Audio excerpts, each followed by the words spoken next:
ब्रह्मा गुरु विष्णु गुरुदेवो महेश्वर गुरु साक्षात् परब्रह्म तस्मै श्री गुरुवे नमः।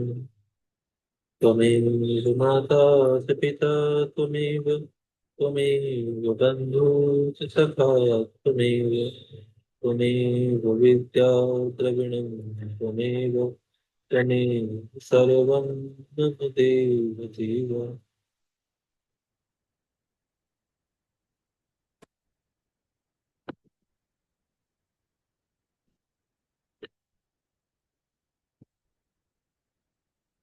यहाँ से 7वां अध्याय प्रारंभ होता है। यहाँ से 17वां अध्याय प्रारंभ होता है। इस अध्याय में पुत्र के वध से कुपित देवी जगदम्बा का अनेक शक्तियों को उत्पन्न करना और उनके द्वारा प्रलय मचाए जाना, देवताओं और ऋषियों का स्तवन द्वारा देवी पार्वती को प्रसन्न करना, शिव जी के आज्ञा अनुसार हाथी का सिर लाया जाना और उसे गणेश जी के धड़ से जोड़कर उन्हें जीवित करने का वर्णन किया गया है। नारद जी बोले, हे ब्राह्मण, हे महाप्राज्य, अब आप मुझे बताइए कि संपूर्ण समाचार सुन लेने पर महादेवी ने क्या किया, उसे ठीक ठीक सुनना चाहता हूँ। ब्रह्मा जी बोले, हे मुनि श्रेष्ठ, उसके बाद जगदम्बा का जो चरित्र हुआ उसे अब मैं संपूर्ण रूप से कह रहा हूँ, सुनिए। गणाधिप उस गणेश के मार दिए जाने पर शिव जी के गणों ने मृदंग एवं पटह बजाए तथा महान उत्सव किया। हे मुनीश्वर, शिव जी भी गणेश जी का शिर छेदन ज्यों ही दुखी हुए, उसी समय गिरिजा देवी अत्यंत क्रोधित हो गईं। उन्होंने कहा, हाय, मैं क्या करूं, कहाँ जाऊं? मुझे बहुत बड़ा दुख उत्पन्न हुआ है। इसके मरने से तो मुझे बड़ा क्लेश हुआ। वह दुख किस प्रकार से दूर हो सकता है? सभी देवता तथा गणों ने मेरे पुत्र को मार डाला, अतः मैं उनका नाश कर दूंगी अथवा प्रलय कर दूंगी। इस प्रकार दुखी हुए उन सर्वलोक महेश्वरी ने उसी क्षण कुपित होकर करोड़ों शक्तियों को उत्पन्न किया। तेज से जाज्वल्यमान उन उत्पन्न हुई शक्तियों ने देवी जगदम्बा पार्वती को नमस्कार कर कहा, हे माते, आज्ञा दीजिए। हे मुनीश्वर, यह सुनकर शंभु की शक्ति महामाया प्रकृति ने क्रोध में भरकर उन सभी शक्तियों से कहा। देवी बोली, हे शक्तियों, हे देवियों, तुम सब मेरी आज्ञा से प्रलय कर डालो। इसमें आप सभी को विचार नहीं करना चाहिए। हे सखियों, तुम लोग देवता, ऋषि, यक्ष, राक्षस और अपने तथा दूसरे सबको हठपूर्वक खा डालो। ब्रह्मा जी बोले, तब देवी पार्वती की आज्ञा पाते ही वे सभी शक्तियां क्रोध में भरकर देवता आदि सभी का संहार करने के लिए उद्यत हो गईं। जिस प्रकार अग्नि तृणों का संहार कर देती है, उसी प्रकार वे समस्त शक्तियां भी संहार करने लगी। शिव जी के गणाधीप भगवान विष्णु, ब्रह्मदेव, भगवान शंकर, इंद्रदेव, यक्षराज, स्कंद अथवा सूर्य आदि का वे निरंतर संहार करने लगी। जहां जहां दृष्टि जाती, वहां वहां केवल शक्तियां ही दिखाई पड़ती थी। उस समय कराली, कुब्जका, खंजा, लंबशीर्षा आदि अनेक शक्तियां देवताओं को हाथ से पकड़कर मुख में डालने लगी। उस संहार को देखकर हर, ब्रह्मा, हरि तथा इंद्र आदि सभी देवतागण एवं ऋषि इस संदेह में पड़ गए कि क्या देवी अकाल में ही प्रलय कर देंगी। इस प्रकार उनमें जीवन की आशा समाप्त सी हो गई। सभी लोगों ने मिलकर कहा कि अब हमें क्या करना चाहिए, सब लोग इस पर विचार करें। इस प्रकार परस्पर विचार करते हुए वे कहने लगे, यदि गिरिजा देवी प्रसन्न हो जाएं तो शांति हो सकती है, अन्यथा करोड़ों उपायों से भी शांति संभव नहीं है। अनेक प्रकार की लीलाओं को करने में प्रवीण शिव जी भी सबको मोहित करते हुए लौकिक गति का आश्रय लेकर दुख में पड़ गए। किंतु सभी देवताओं की कमर उस समय टूट गई जब देवी पार्वती के पास जाने का प्रश्न उठा। उन्होंने सोचा कि पार्वती साक्षात क्रोध की मूर्ति है, कोई भी उनके सामने जाने का साहस नहीं कर सकता। हे मुनि, उस समय देवता, दानवगण, दिक्पाल, यक्ष, किन्नर, मुनि, विष्णु, ब्रह्मा एवं महाप्रभु शंकर आदि तथा अपना पराया कोई भी गिरिजा के सामने खड़ा होने में समर्थ नहीं हुआ। तभी ओर से पृथ्वी के जलते हुए उस दाहक तेज को देखकर सभी लोग दूर खड़े हो गए। हे मुने, उसी समय दिव्य दर्शन वाले आप नारद जी देवगणों को सुखी करने वहां पहुंचे। पास आकर मुझ ब्रह्मा, विष्णु तथा शंकर को प्रणाम कर सबके साथ मिलकर आप कहने लगे कि सोच विचार कर ही कोई काम करना चाहिए। उसके बाद सभी देवताओं ने आप महात्मा के साथ मंत्रणा की। इस दुख की शांति किस प्रकार होगी? इसके बाद उन्होंने कहा, जब तक गिरिजा देवी कृपा नहीं करेंगी तब तक दुख की शांति नहीं होगी। इसमें कोई विचार नहीं करना चाहिए। उसके बाद सभी ऋषि आपको साथ लेकर देवी पार्वती के पास गए और क्रोध शांत करने के लिए शिवा को प्रसन्न करने लगे। सभी ने बारंबार प्रणाम किया और अनेक स्तोत्रों से स्तुति करके उन्हें प्रसन्न करते हुए देवगणों की आज्ञा से प्रेम पूर्वक कहा। देवर्षि बोले, हे जगदम्ब, आपको नमस्कार है। आप शिवा को नमस्कार है। आप चंडिका को नमस्कार है। आप कल्याणी को नमस्कार है। हे अम्ब, आप ही आदि शक्ति हैं। आप ही सर्वदा सृष्टि करने वाली, पालन करने वाली तथा प्रलय करने वाली शक्ति हैं। हे देवेशी, आप प्रसन्न हो, शांति कीजिए। आपको नमस्कार है। हे देवी, आपके क्रोध से सारा त्रिलोक विकल हो रहा है। ब्रह्मा जी बोले, इस प्रकार आप सभी ऋषियों ने मिलकर पराम्बा की स्तुति की। तब भी क्रोधपूर्ण दृष्टि से उनकी ओर देखती हुई उन शिवा ने कुछ भी नहीं कहा। पुनः सभी ऋषियों ने उनके चरण कमलों को नमस्कार कर परम भक्ति से हाथ जोड़कर धीरे से शिवा से कहा। ऋषिगण बोले, हे देवी, क्षमा कीजिए, क्षमा कीजिए। इस प्रकार प्रलय होना चाहता है। इस इस समय प्रलय होना चाहता है।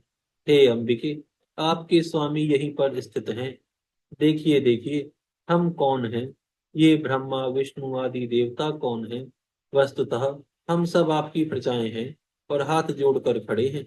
हे परमेश्वरी, हम सभी का अपराध क्षमा कीजिए।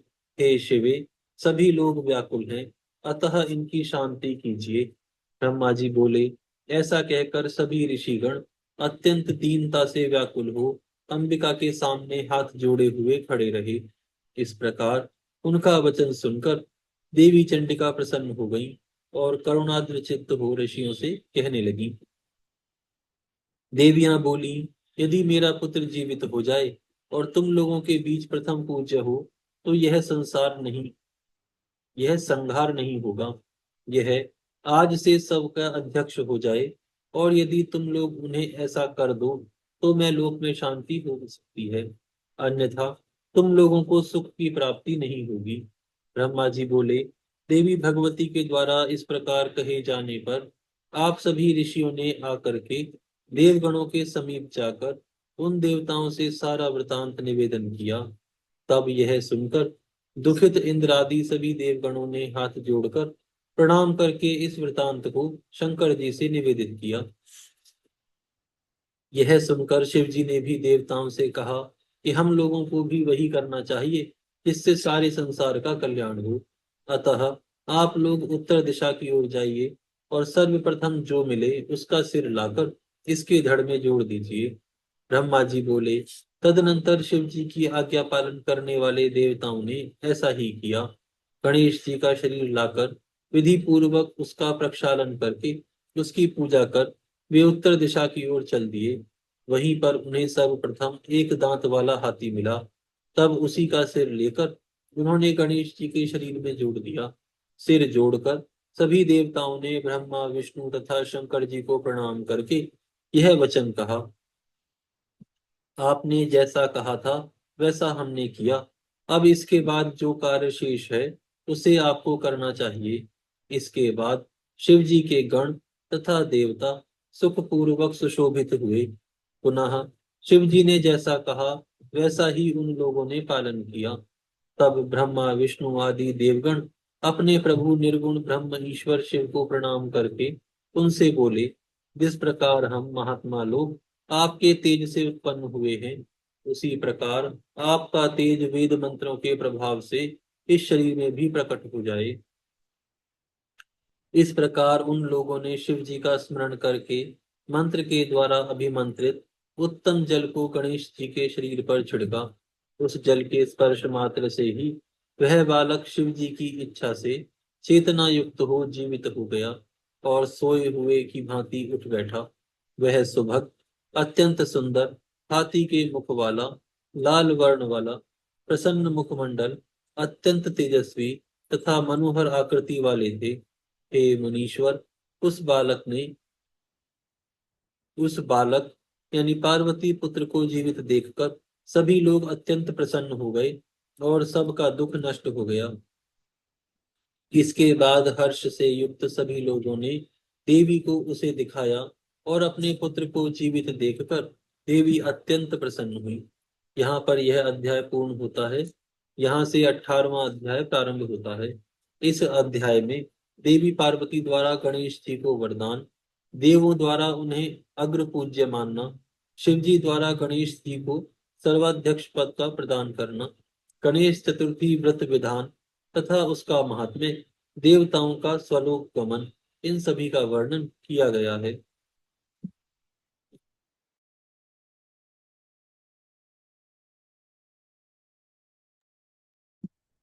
नारद जी बोले, हे ब्रजेश्वर, जब गिरिजा ने अपने पुत्र को जीवित देख लिया तब क्या हुआ? कृपा पूर्वक उसको आप कहिए। ब्रह्मा जी बोले, हे मुनीश्वर, जब देवी ने देख लिया कि मेरा पुत्र जीवित हो गया, उसके बाद जो हुआ उसे आप सुनिए। मैं उस महान उत्सव को कह रहा हूँ। हे मुने, जब व्याकुलता से रहित तथा विशेष आकृति वाले शिवा पुत्र गजानन जीवित हो गए, तब देवताओं ने उन्हें गणाध्यक्ष के पद पर अभिषिक्त किया। भगवती पार्वती अपने पुत्र को अभिषिक्त देखकर अत्यंत हर्षित हो गई और अपनी दोनों भुजाओं से बालक को गोद में लेकर प्रेम पूर्वक उनका आलिंगन करने लगी। देवी जगदम्बा ने अपने पुत्र को बड़े प्रेम से नाना प्रकार के वस्त्र तथा अलंकार प्रदान किए। उन देवी ने अनेक प्रकार की सिद्धियों से उस बालक का पूजन किया। पूजन करके सभी दुखों को दूर करने वाले अपने कल्याणकारी हाथ से उसका स्पर्श किया। पूजन करने के उपरांत देवी ने उनका मुख चूमा और प्रेम से उसे अनेक वरदान दिए और कहा, पुत्र, तुमने इस समय बड़ा कष्ट उठाया है। हे पुत्र, तुम धन्य हो और कृतकृत्य हो। तुम सभी देवताओं के पहले पूजे हो जाओगे और सदा दुख रहित रहोगे, क्योंकि इस समय तुम्हारे मुखमंडल पर क्योंकि इस समय तुम्हारे मुखमंडल पर सिंदूर दिखाई देता है। इसीलिए लोगों के द्वारा तुम सदा सिंदूर से पूजित होगे। जो मनुष्य पुष्प, चंदन, सुगंधित द्रव्य, उत्तम नैवेद्य, विधि पूर्वक आरती, तांबूल, दान, परिक्रमा तथा नमस्कार विधान से तुम्हारी पूजा करेगा, उसे संपूर्ण सिद्धि प्राप्त होगी, इसमें संदेह नहीं। इतना ही नहीं, तुम्हारे पूजन से समस्त विघ्न भी निसंदेह विनष्ट हो जाएंगे। आज यहाँ विराम करते हैं, फिर कल से प्रारंभ करेंगे।